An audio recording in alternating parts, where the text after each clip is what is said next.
Duel kualifikasi Piala Dunia 2026 yang mempertemukan Timnas Indonesia versus Irak di Stadion Utama Gelora Bung Karno, SUGBK, menjadi magnet bagi ribuan supporter.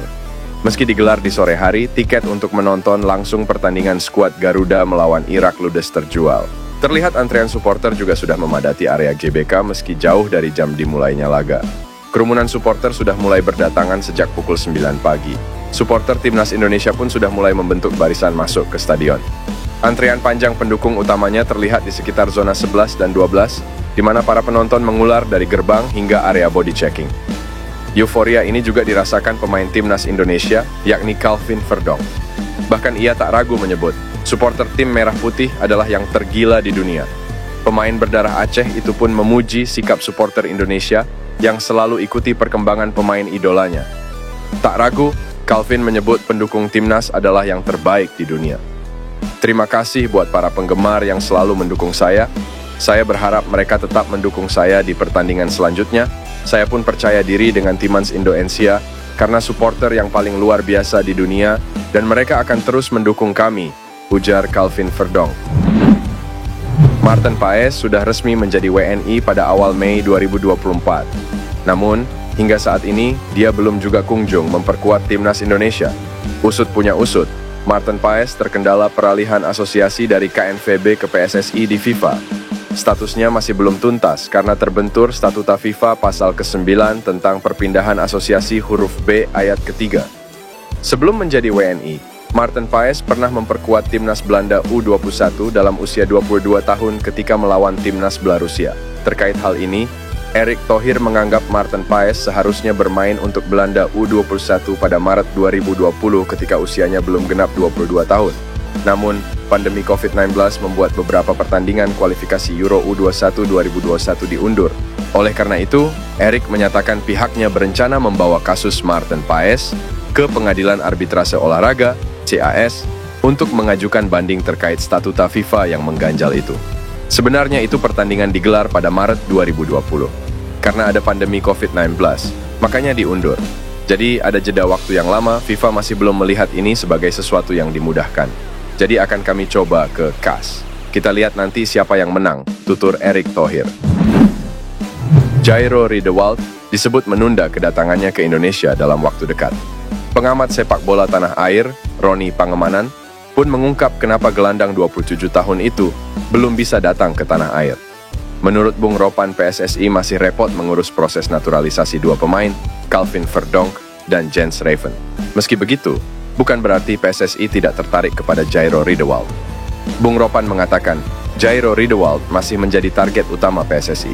Terlebih jika Timnas Indonesia lolos ke babak ketiga kualifikasi Piala Dunia 2026, zona Asia.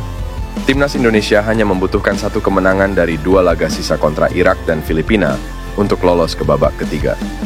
Meski tidak datang bulan ini, Jairo Riedewald tetap masuk pantauan PSSI. Ia merupakan salah satu pemain yang masuk radar, namun belum bisa bertemu untuk saat ini. Mungkin ketika Indonesia lolos ke babak ketiga, Jairo mungkin saja akan dimatangkan oleh PSSI. Tutup Bung Ropan. Pelatih Timnas Irak Jesus Casas mengakui bahwa laga melawan Timnas Indonesia tak akan mudah. Irak akan menghadapi Timnas Indonesia di laga lanjutan grup F kualifikasi Piala Dunia 2026 zona Asia Kamis. Untuk menghadapi tim asuhan Shin Tae-yong ini, Irak sebenarnya memiliki modal bagus. Pasalnya, Irak pada leg pertama yang berlangsung November lalu, mereka mengalahkan Timnas Indonesia 5-1. Bahkan saat ini Irak berada di atas angin di putaran kedua kualifikasi Piala Dunia 2026 zona Asia ini. Ini karena Irak dipastikan telah lolos ke putaran ketiga setelah menang 4 laga beruntun. Untuk itu, Irak saat ini telah mengemas 12 poin dari 4 laga yang dilakoninya. Oleh karena itu, Irak sebenarnya sudah di atas angin pada laga melawan Timnas Indonesia ini. Akan tetapi, Jesus Casas tak ingin menganggap mudah lawan skuad Garuda ini. Pelatih asal Spanyol tersebut bahkan menyebut pertandingan melawan Timnas Indonesia ini bakal sulit. Menurutnya, Jordi Amat dan kawan-kawan merupakan tim yang kuat. Untuk itu, pertandingan tak akan mudah nantinya. Apalagi Timnas Indonesia akan tampil di hadapan ribuan suporternya langsung, sehingga mereka diyakini bakal memiliki semangat lebih besar. Saya pikir besok adalah pertandingan sulit dalam ronde ini, karena saya pikir Indonesia adalah tim yang kuat, ujar Yesus Casas. Shin Tae-yong akan mainkan Jay Itzes di laga krusial Timnas Indonesia versus Irak. Sebelumnya, pada Selasa 28 Mei 2024, Shin Tae-yong mengonfirmasi Jay Itzes absen di laga Timnas Indonesia versus Irak. Penyebabnya karena kondisi tubuh Jay Itzes takkan dalam kondisi optimal, mengingat baru tiba di Indonesia pada hari ini. Namun, apa yang disampaikan Shin Tae-yong bisa saja sebuah strategi agar Irak lengah. Sebab, sebelumnya Shin Tae-yong mengonfirmasi ada dua pemain yang absen melawan Tanzania pada Minggu 2 Juni 2024, yakni Jay Itzes dan Justin Hubner. Penyebabnya tentu karena Jay Itzes dan Justin Hubner masih memiliki agenda bersama klub masing-masing. Namun, di luar dugaan, Justin Hubner berangkat ke Indonesia lebih cepat dan tampil di babak kedua laga Timnas Indonesia versus Tanzania. Bukan tak mungkin hal yang sama dialami Jay Itzes saat bersua Irak. Jika Jay Itzes dalam kondisi bugar, bek bertinggi 190 cm ini berpotensi turun di babak kedua. Ia dapat menggantikan salah satu dari trio bek tengah yang kemungkinan turun sebagai starter melawan Irak, yakni Rizky Ridho, Jordi Amat, dan Justin Hubner. Satu hal yang pasti, kehadiran pemain sekaliber Jay Itzes sangat dibutuhkan lini belakang Timnas Indonesia. Irak dikenal memiliki pemain-pemain yang tak hanya tangguh dalam duel udara, tapi juga mempunyai kecepatan. Dua kelebihan pemain Irak itu yang dapat ditutupi ketenangan dan kematangan seorang Jay Itzes. Jay Itzes pun dalam kepercayaan diri tinggi, mengingat baru saja mengantarkan sang klub Venezia FC promosi ke Serie A 2024-2025. Menarik menanti apakah Jay Itzes bakal diturunkan Shin Tae-yong atau tidak di laga Timnas Indonesia versus Irak.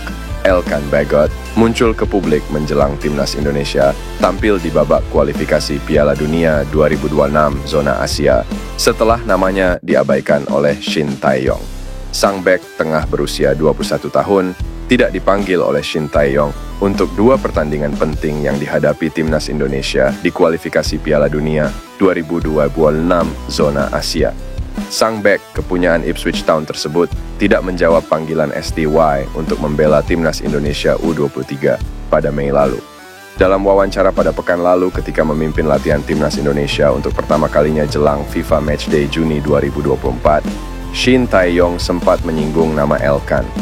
Dia ditanyakan tentang alasan tidak memanggil Elkan Bagot.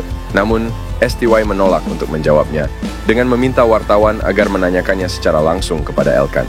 Elkan Bagot sendiri masih bungkam hingga kini, namun tetap memberikan update mengenai kehidupannya di media sosial.